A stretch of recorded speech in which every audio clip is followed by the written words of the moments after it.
Hello. Hello. Welcome to Astoria. We never have a good intro. Hi, everyone. Sorry we missed last week, if anyone noticed. Yeah, we didn't have an episode prepared, and life was chaotic, and it still is, but... Yeah, my husband is now deployed for the next 9 months. Woo. I got a flat tire this week, and my dog's depressed. So... If you ever get lonely, I'm here for you.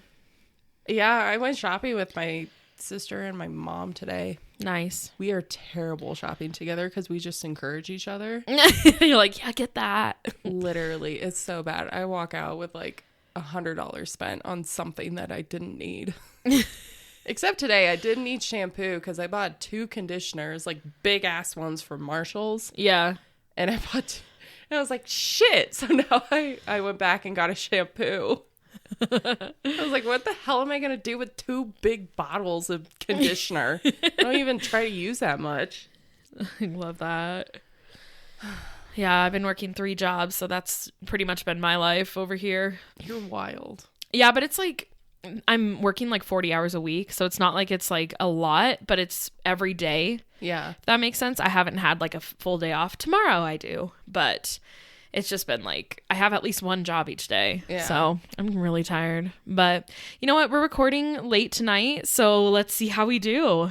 It's been a while since we've done recording at night, I feel like. I might fall asleep because I go to bed at like 9 o'clock. Yeah, I go to bed at like 11. So we're going to see how this goes. I keep freaking passing out when I'm because I go upstairs to watch like a movie on my laptop or whatever. And I always end up passing out in the middle of it. And I'm like, are you kidding me? And I wake up and the credits are rolling and it's like 12:30. I'm like, rolling. I used to be a proper night owl. I would go to bed at like 2:30 in the morning. Yeah, that's how I was too. I can't do it anymore. Well, I can't do it because of James. He's like, we got to go to bed and get together. And I'm like, no, you go upstairs. I'm fine down here. He's starting to get used to it. I think when we moved into the house, he started doing that. He would want to go to bed together, and I'm like, I'll just watch YouTube, I guess. But I'm like, I miss staying up super late because I work my best with 4 hours of sleep. Oh, 4 hours isn't a bad number, actually. It's like any more than that, I feel so like groggy because you've gone through all your cycles. But like, I feel like 5-6 hours to me, no, like it has to be either like 4 or 7 or 8. Yeah, like I can't do in between that. Yeah, I get like grouchy if I don't get my sleep. Like it is very important to me. So so yeah, that's fun. But anyway, so yeah, I feel like we haven't recorded at night in like... No, it's always been the morning because it's worked for our schedules. Yeah, we usually do like Sunday mornings, and now it's a Saturday night. Well, yeah, because you got football tomorrow. Woo! Go Birds!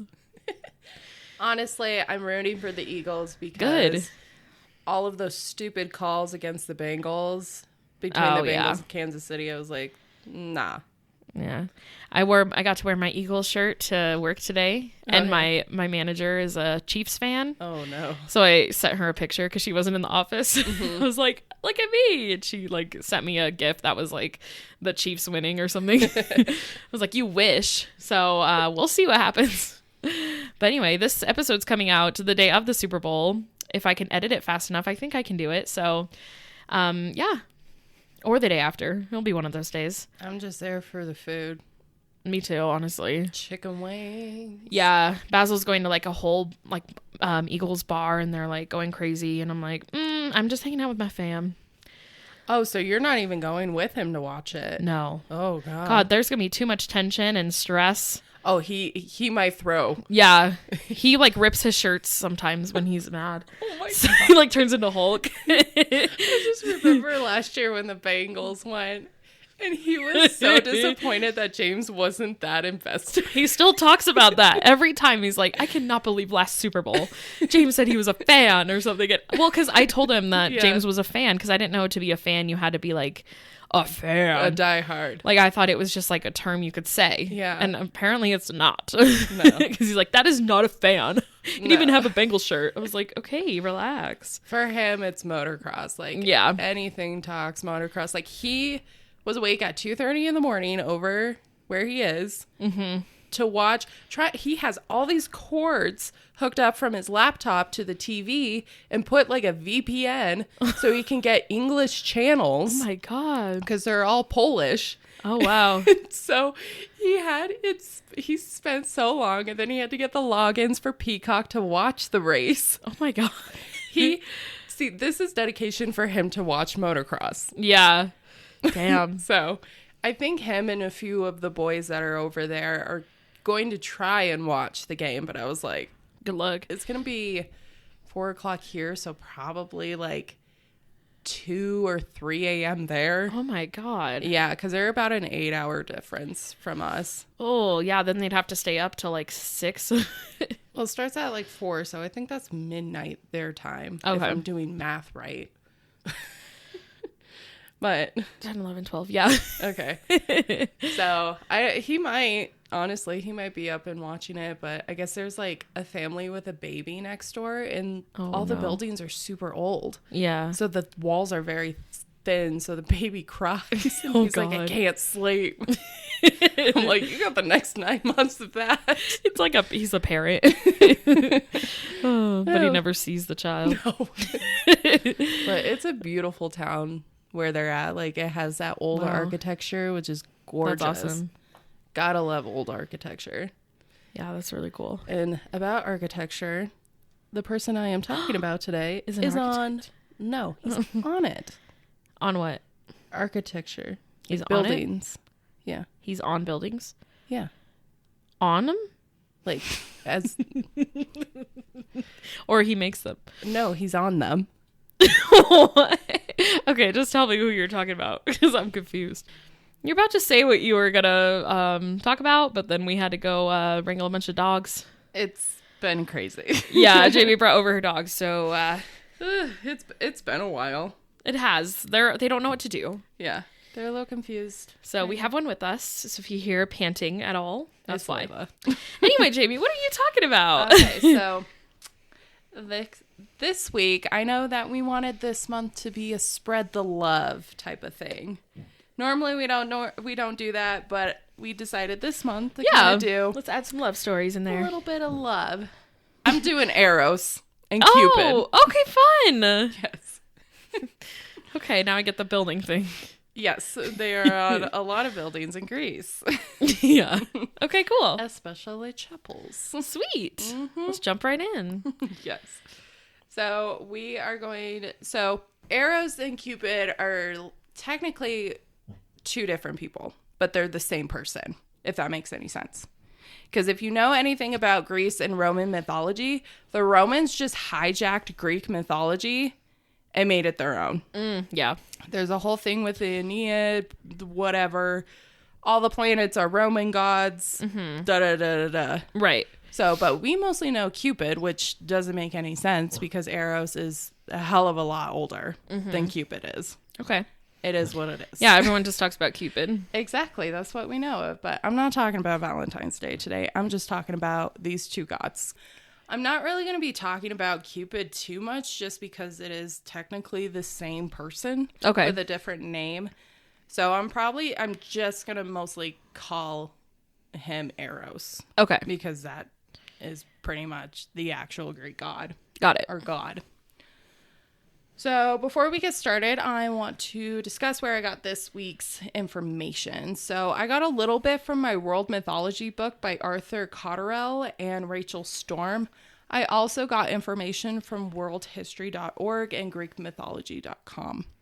Okay. So they had a pretty good setup of just like from the story to kind of the festivals that people celebrated and just the overall of Eros. Cool. But of course, like everything has a little bit of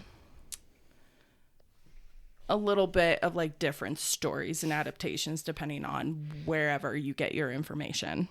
Eros was the OG. Gods were how the Greeks worshipped through their idea of religion, and eventually the Romans decided to jump on that bandwagon. Mm-hmm. And Eros He is the god of love, passion, and physical desire. Oh. Yes. So he was a lot of people went to him for love, and a lot of went to passion and physical desire, but also people feared him for all of those reasons as well, because love is a very difficult feeling. Yeah. Or a difficult thing, because it can be great and it's amazing, but it can also be toxic. And right. It's just like, there's a lot to it. Yes. And it also involves obsession and just like really, it's crazy. A lot of people love it, but they also fear it. That's like the whole idea of like putting a spell on someone to make them love you. Exactly.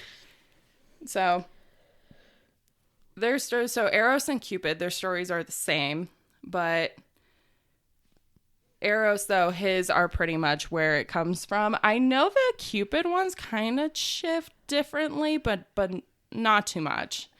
Like most Greek mythology, it is kind of up, down, all around, and not exact. Like there's multiple different versions by a bunch of different authors. Like most. Yeah. Like most are.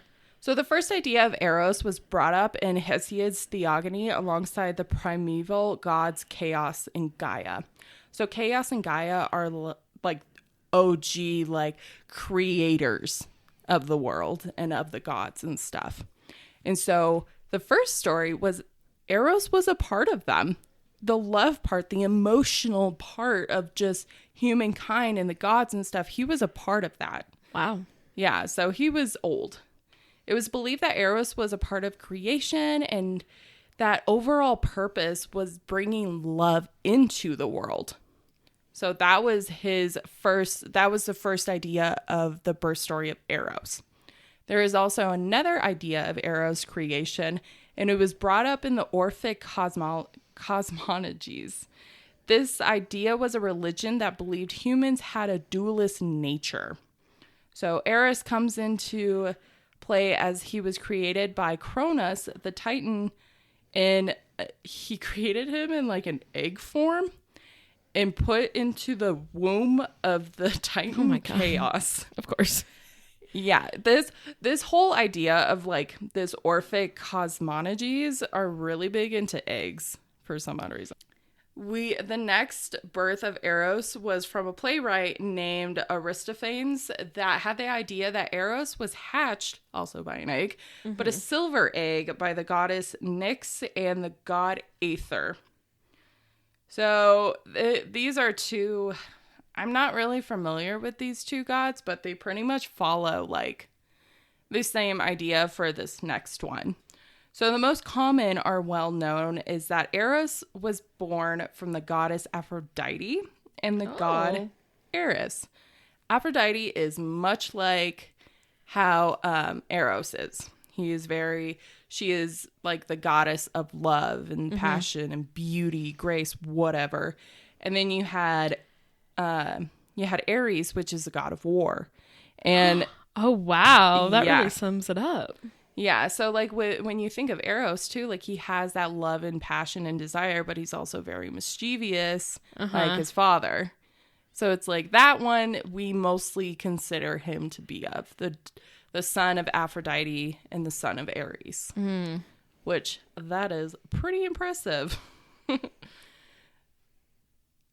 So along with Eros, there were his brother Deimos, Phobos, and Harmonia. There is a lot to this god's family tree, I would say.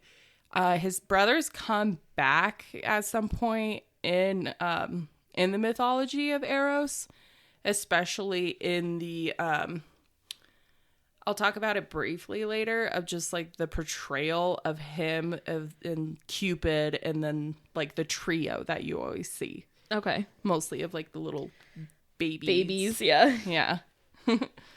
So family set aside, let's get into the image that makes us so familiar with Eros and Cupid. In Greek and Roman mythology, Eros and Cupid are appeared as beautiful and youthful, as we see mostly in the early days of Greek mythology. So like way back in like the Hellenistic period, like way, way back. he was not seen as like that child. He was seen as youthful and beautiful, and just anytime you see him, he's like a young man. And it turned into a baby. Yeah, it's crazy. Of course it did. So it's later on we see this young mischievous boy, and eventually we get to the baby. So he keeps getting younger, which is weird. So along with Eros, he has been seen through art holding a lyre. It's like a lyre, yeah. Yeah, it's like a small harp, a hair, or a whip. A whip? Yeah, it's gonna whip people into loving each other. I don't know. It wasn't until the 4th BCE that we see his most famous use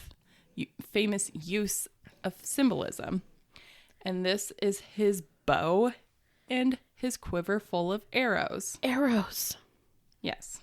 It's like his name. In his quiver, there are 2 different types of arrows. So there is the first that was a love-kindling arrows tipped with gold. The other arrow was lead-tipped that would force anyone hit by the arrow to fall in love with anyone who fancies it, or to pretty much reject it. Okay. Yeah, and this becomes important for one of his stories. The 2 different types of arrows. Good to know. Mm-hmm. So with the ability to control love of both the gods and the humans, it was easy to assume that the god was mostly known as a trickster. And he was.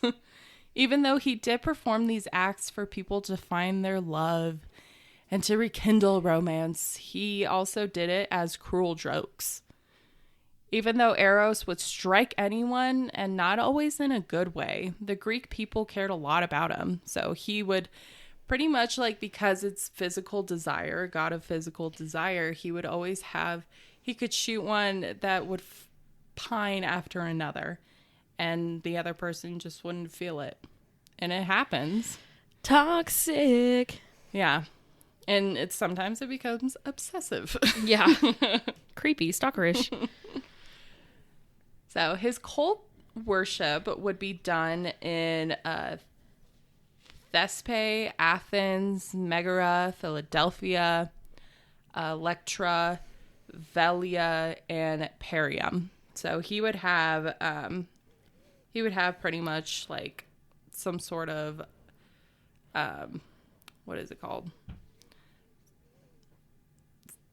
People would worship him at these like altars. Okay. Yeah. Worshippers. I don't know. That's the right word. He would also be worshipped alongside the cults of Aphrodite, as he was similar, and it's his mama. So not only would they worship Aphrodite at her altars, they would also worship him, because they're pretty much the same thing. Right. He kind of just passed on the love gene. Yeah. Altars would also be held to Eros at the Academy of Athens and the Gymnasium of Elis. So he was pretty important. So Eros was also highly praised and worshipped by warriors such as the Sacred Band of Thieves, which were a unit of warriors that found their love through men.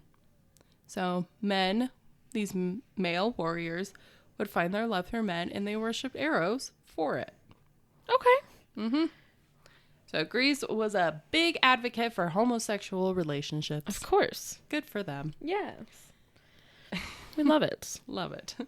When seeing Eros in art of the Greeks, he is often seen as a childlike figure above the wedding chapels or the wedding arches and whatever. He's always there. And he would also appear on other romantic scenes, like other art forms and stuff. You could always find Eros there, or the little trio. So it was, a lot of the depictions are as if he made them happen. So him with his bow and arrow, like going towards like the couple or whatever. So he's on a lot of that. And you even find it today still too, because it is so iconic. Right. Especially his figure. So when seeing Eros in art of the Greeks, he is often seen as a childlike figure, but also You also see this pairing of a trio, similar looking children. So these little babies with wings, looking all chubby with curly hair, whatever. Mm-hmm. They always have like that one girl. Yeah. So with the trio, it would be Eros, his brother Hemeros, and Paphos. Hemeros was represented as the desire part, and Paphos was as the yearning. And then, of course, Eros would be the love. Of course. Yes, all three were symbolism of the different types of love that can take place. That's interesting. Yeah. So his was physical. So his brother was desire, like physical desire. One was yearning. And then the other one was actual, just like love. Huh. Yeah. So it's more often that you're going to see the trio now than you do just see him singular. Yeah. It's more common. That's true. I never noticed that, though. I just, like, assumed it was, like, I don't know, the same guy. There's just three of them. Yeah. Now, when the Romans came in and changed his name to Cupid, that is where we get the idea of the baby that we know him to be to this day. What is Cupid? Does it mean something, or was it just a random name? No. So it's like, because they spoke a different language, they pretty much, what they did is take the same thing of the Greek's mythology and converted it into like Latin. Okay. Yeah. So it was just how it translated. Exactly. Okay. But they also wanted to be like, oh, this is our own way. This is ours. Because that's what the Romans did. Yeah. So now that we know a little bit more of Eros and also Cupid, let's get into the famous stories of this god that make them so interesting. The first one that I'm going to share is Eros running in with the god Apollo. Uh-oh. Yeah. Eros and Apollo were hanging out with each other, doing whatever gods do, and the conversation came up between the two on Eros's abilities. Yeah. Apollo being the god of a lot, which includes the sun, the light, music, poetry, healing, prophecy, knowledge, and archery, etc. He's one of those people. Yeah, he was very confident in himself. Overachiever. Exactly. He was a very powerful god, but he doubted Eros's skills and abilities. He was like, I don't think you do the love thing right. Like, your mom is great at it, but you're kind of just like a loser version of her. And he took that to heart. He was like, you're kidding me. I am my own person and you're trying to compare me to my mother. I am not a loser. I'm not a loser. I'm just a little baby with wings. He just starts crying. I want my mommy. And he didn't think that his love arrows could really accomplish anything, especially on a god like him. Oh. So he was like, I'm all powerful. Like, look what I can do. Look what I provide these humans. There's no way that your little tiny arrows and your little tiny quiver can do anything. And this pissed him off. And little did like Apollo know that his father is also Ares, the god of war. Oh no. So Eros got pissed and was like, oh, you want to see the other side of me? You want to see my daddy's side? Oh, I'll bring it out. I'll be that trickster. It's the only way to keep her quiet. Oh, thank God. Thank you. Playing shadow puppets. So Eros, being the trickster that he was, he knows how to hold a grudge. And he's like, I'm going to play a cruel joke on this god. I'm going to show him how my arrows work and that it can affect him. Now, I want to cover Apollo and his relationship with Daphne eventually, so I'm going to keep their relationship story pretty short. Okay. Yeah, there's a lot to them. So let's just say Apollo had an infatuation with a woman nymph named Daphne. She gained the attention of Apollo, but she did not reciprocate his love. To play this cruel joke, Eros decided that he would make sure that Daphne would never fall for Apollo's charm. Okay. He was like, oh, you don't think my love is working? Well, I'm going to make sure you never have it. Oh, I didn't even think of that. He can take it away. Literally. Or he can make sure that it never happens, because when you're a god, every single human or just like creature that isn't like another god, they're going to fall in love with you no matter what, because you're a freaking god of all things. Yeah. Like Apollo's like, I'm a freaking god. Like, she's going to love me one day or another. Like, I'm going to make sure that she falls in love with me. So shooting Apollo with his golden tip arrow, Apollo would fall even more madly in love with Daphne. He became obsessed and desired her like no other. Eros would then shoot Daphne with a lead-tipped arrow, resulting in her never falling for Apollo's charm. Oh. Yeah, so Apollo was not happy at this. He was just like, I love this woman so much. Why is she not reciprocating my love and affection? And Eros is in the back of the room just laughing, holding his hand up and being like, yep, that's on me. You're welcome. And Apollo is just pissed. He's like, what? Oh my God. What did you do? And Eros just like walks up in his little diaper.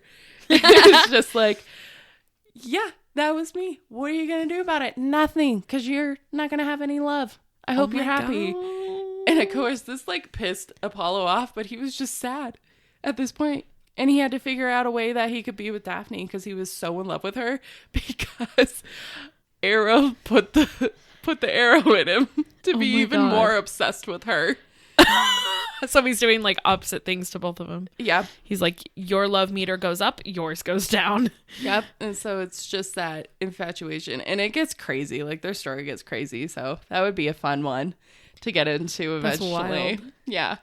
So, but Apollo was not happy. And he asked Eros, he was like, come on, you need to reverse this. And Eros was like, there's nothing that I can do to reverse it. It is what it is. Good luck. And then he walked out the room. Oh, damn. Mic drop. Mic drop. So this next story is one that would go on to affect Eros and the rest of his story that I don't think a lot of people know about him. We start in the beginning with Aphrodite. Of course. Like Mama. Mama. Like all other gods and goddesses in the pantheon, Aphrodite was quite vain. I mean, look who she is. She's a god of love, beauty, whatever. Right. What do you expect? Exactly. She was minding her own business, kind of doing her own thing, making stuff happen, whatever, until she came across a mortal woman by the name of Psyche. Quick note, this story is pretty much the exact same as the Roman story, so I'm just going to keep it with Eros and Aphrodite instead of Venus and Cupid. Okay. Venus is the equivalent to Aphrodite. Oh. Yes. Good to know. Also a planet. Yeah. As I have learned. Anyway, Aphrodite was super jealous of Psyche for the reasons that she was as beautiful as a goddess and would be, and gravitated a lot of attention from everybody. So no one was going to Aphrodite's altars asking for that beauty and love and stuff. Like, people were so infatuated with Psyche, especially the men. They weren't looking for love. They were looking for Psyche. And this pissed Aphrodite off because this was threatening her and pretty much her worship of these humans. And she got pissed at her. Never meeting her, she just saw her and was like, I don't like this woman. Wow. So everyone was so entranced by Psyche. I mean, she was great. She was super chill, super beautiful, super humble, just doing her own thing. And Aphrodite was like, no. Aphrodite decided then that something had to be done about this mortal woman. She couldn't have her walking around the streets getting this men's attention. Gross. So sending her son, Eros, Aphrodite instructed him to shoot one of his arrows, golden-tipped arrows, into this woman named Psyche to make her fall in love with the most horrendous creature possible. Oh. She was like, I'm so tired of this woman. I know you're a little trickster. Play your little trickster role. Shoot this mortal woman wherever with your little golden tip so she can fall in love with the most horrendous thing. Nobody's going to be able to touch her. Men are going to move on. I'm going to be fine. And Eros was like, oh, this is great game. I'm going to go do that. He's like, I got you, Mom. Peace. So Eros being Eros being quite the trickster, happily agreed, but it changed when he actually visited Psyche. Oh, so she was just in her room, brushing her hair, making herself look all pretty and stuff, and like Eros kind of just like flew in and hid behind a curtain and kind of like peered through. And as he was to pull an arrow back and shoot Psyche, he looked at her. And fell in love? Absolutely. Oh my God. He immediately fell in love with the woman. He was like, this is the love of my life. She is beautiful. She's perfect. I can't believe this. Damn, maybe she was the real Cupid. Exactly. Damn. And he was like, I can't shoot her. I can't shoot her with this arrow of being in love with this absolute troll. Like, I can't do that. I have to be with her. Yeah. He was so entranced, like a freaking god was in love with this mortal woman. Even if he made it to where she'd be in love with him, she still wouldn't be like all the other guys wouldn't be after her anymore. Yeah. But like with a god, it's different. That's true. So, and it's like between like mortal and god relationship, it's a big no-no. And that's where like his story really comes to, it becomes really important. Okay. Of their relationship. So back to Psyche. She was the last of her two other sisters not married. And she planned to stay unmarried until she would find the man that she would love. That was her goal. Her sisters were in terrible relationships, unhappily married. And they they were jealous of Psyche because of how gorgeous she was. But Psyche was determined to not marry until she found the person that she would love. Her parents had other plans for her, though, unfortunately. So Psyche's parents were obsessed with finding anyone for their daughter. It was then that an oracle would come to the family, an oracle of Aphrodite to be specific, the goddess of love, would come to the family and tell them that an ugly beast would marry their daughter and that he would have her taken to him when they went to the top of a mountain. So the oracle came to their house. I think it was the oracle of Apollo, to be correct. Yes, it was the oracle of Apollo. Okay. He came to the house and was like, hey, there is this ugly beast that wants to marry your daughter, but he's like super rich. It'll get her out of your hair. You don't have to pay your little dowry. Like, it's handled. And her parents were like, great, she's going to get married. Like, get her out of our hair. Like, leave. Okay. But it also was a prophecy. So they had no choice either. They were like, we have to give our daughter to this ugly beast because it was prophesized. Like, we have to. Like, there's no other choice. So that's what they ended up doing. They got her. She pretty much dressed herself as if she was going to a funeral. And she went to this top of this mountain where she was taken away. So. Wow. Whoop. Kind of like Beauty and the Beast. Oh, yeah. That's the story definitely summarizes that. I think that's where they got it from. So. Must be. Mm-hmm. Little did they know that this whole charade was created by Eros. Of course. Little trickster he is. He's like, hee hee. I imagine he's like Stewie from Family Guy. Yeah. He's just like, ha ha ha ha. He wanted Psyche, but due to being a powerful god, he had to do it with Aphrodite knowing, or all of the other gods, especially Zeus, Daddy Zeus, even though he's not his daddy. He knew that because she's mortal, that their relationship was forbidden. Mm-hmm. Zeus could go on and have all the demigods that he wanted because of Zeus. Yeah. But when it comes to like a little shrink like Eros, it's not going to fly. Mm-hmm. Especially, it's like forbidden to have gods and mortals have a relationship of any sort. Even though it happened and they had kids, to be in an actual relationship just wasn't a thing. It didn't happen. But Eros could not help himself. He was so in love with this woman that he didn't even know. So he kind of snuck to Apollo and he was like, hey, tell one of your oracles about what I want to do. And of course, like, Apollo was like, well, can you help me out, please, with Daphne? And he was like, I'll think about it. Can you do it? And Apollo was just like, I guess. I believe you. God. Like, and now he was like terrified of his powers. Yeah, he's like, I'm not gonna fuck around. He thought he was gonna do it again to him, so he was just like, okay, I'll help you out. So he sent his oracle, and then all of that happened. So Psyche would be taken away and brought to Eros. They would be married, which I don't know how the marriage ceremony went because they didn't see each other. Okay. Guessing she wore a veil or he just like went poof, I'm like a creature. I don't know how that worked. It doesn't go into specifics. They never do. They never do. So they would be married, and you would think this would cause like a strain in their relationship that they couldn't see each other like physically. Yeah. But it didn't. They actually grew a very close relationship. Eros would treat Psyche with love and passion, like his godly self of Aphrodite, like his lovely side of him just came out, and he showed his love and passion to Psyche. Mm-hmm. Just having a good old time.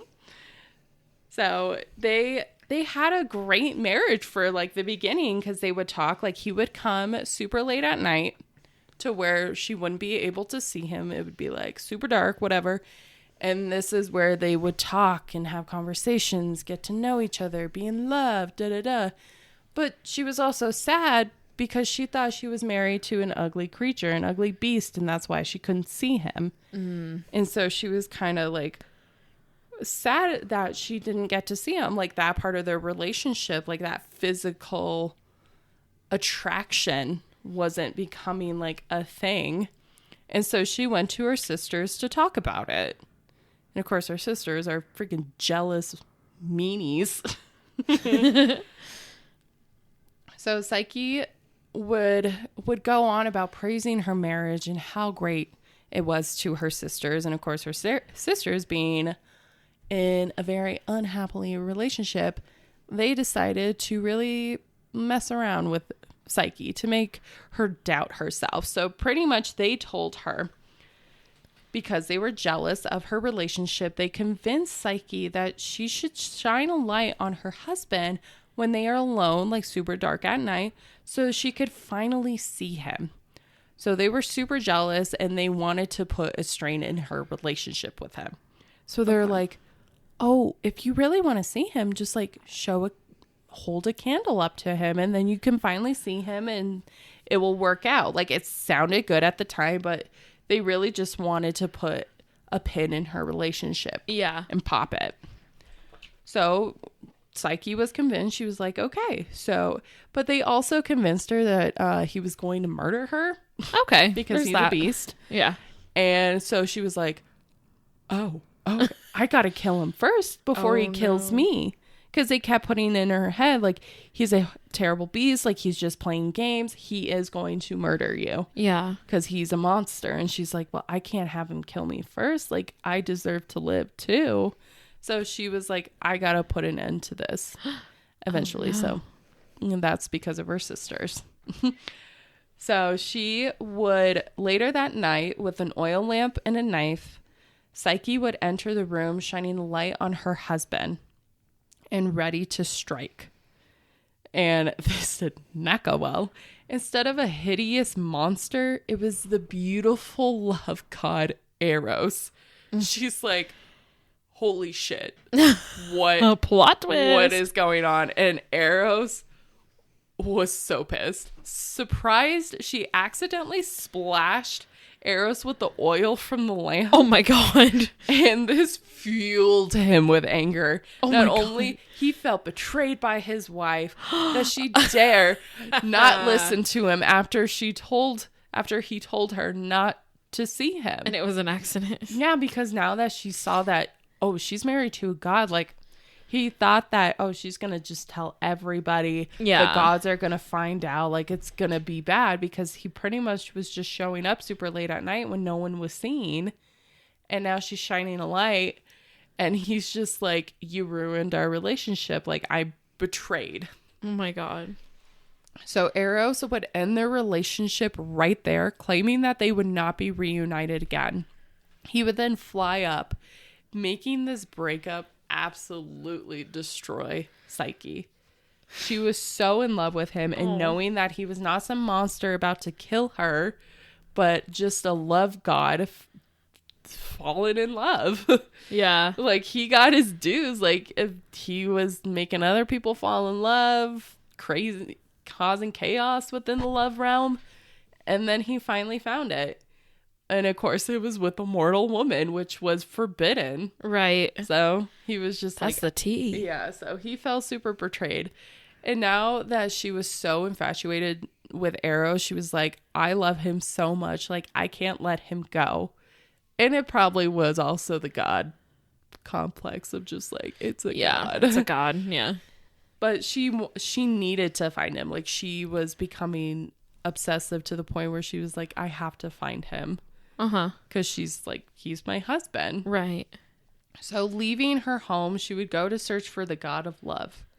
Now, this would take forever. Eventually, she would reach out to Aphrodite, shockingly, begging that she see Eros, because Aphrodite was pissed, finding out that Eros did not take her advice to freaking make this woman fall in love with an ugly beast. But she was pissed that her son actually was married to her or had fallen in love with her. So when as soon as Eros flew off, Aphrodite picked him right up and slammed him into his room in her palace. She was like, you're not going anywhere. You're being on lockdown.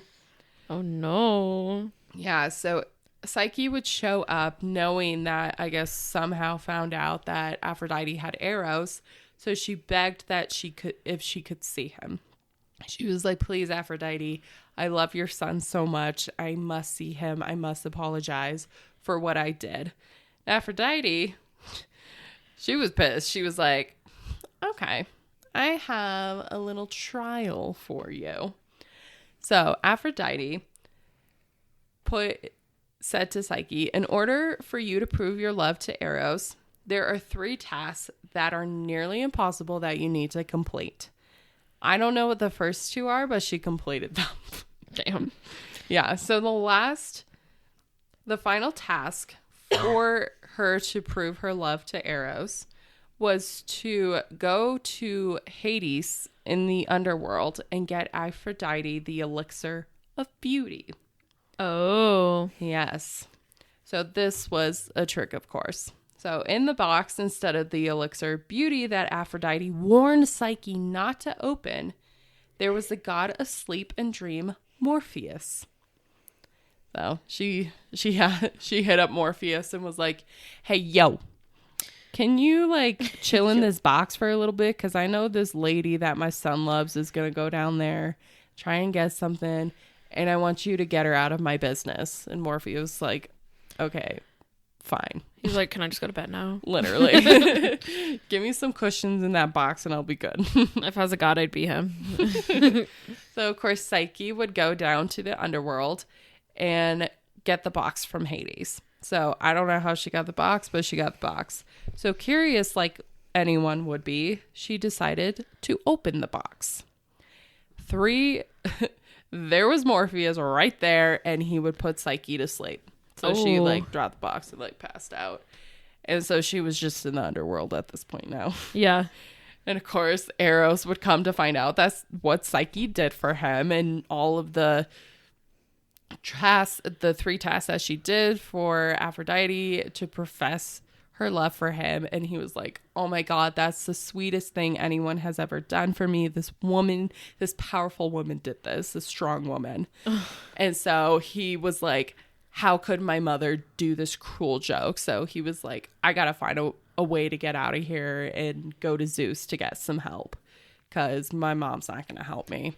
So he escaped from the palace, and he would run up to Zeus into his like palace and knock on the door and be like, hey, yo, grandpa, uncle, whatever you are.